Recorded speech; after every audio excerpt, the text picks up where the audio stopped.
WS.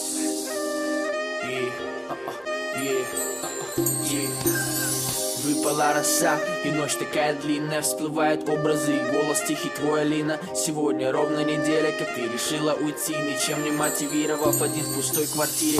За вечерней беседой любили пить чай. Алина говорила о странах, которых он не знал.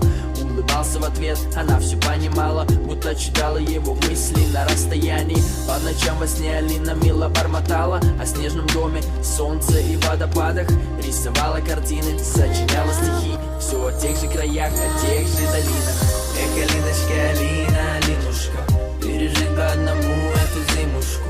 Болит сердце и страдает душа. Эх, Алиночка, Алина, Алинушка, эх, Алиночка, Алина, Алинушка, пережить по одному эту зимушку. Где же ты сейчас и зачем тогда ушла? Эх, Алиночка, Алина, Алинушка.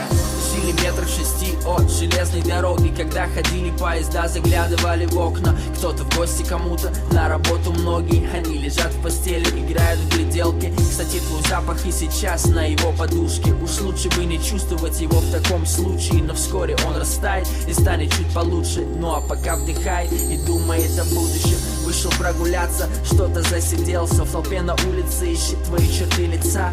Алина, стой, ой, простите, обознался. Да, пожалуй, надо как-то дальше двигаться. Взял билет на первый рейс и вот летит в горы. Точнее, город гор на берегу моря. Такое чувство, что ты не сводишь с него взгляда. Ты где-то рядом, в сон немного клонит правда. Эх, Алиночка, Алина, Алинушка, пережить по одному эту зимушку. Болит сердце и страдает душа. Эх, Алиночка, Алина, Алинушка, эх, Алиночка, Алина, Алинушка, пережить по одному эту зимушку. Где же ты сейчас и зачем тогда ушла? Эх, Алиночка, Алина, Алинушка. Прошло с тех пор 3 года, а от тебя ни весточки. Хоть бы пару строк, чтоб узнать, как ты там. Вроде все по-старому, на ноги поставил сам себя. Собираю золото по разным городам. Сотни смс, часы разговоров. Все по каким-то незнакомым номерам. Уже привык вроде, но все равно порой бегу к телефону, обманывая сам себя.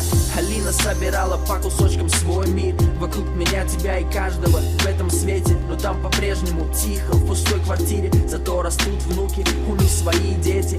Потихоньку понимания приходят мысли. Он открыл глаза, уже работа близкая. Какой-то странный снился сон, запомнил только имя. Едва видный образ девочки Алины. Эх, Алиночка, Алина,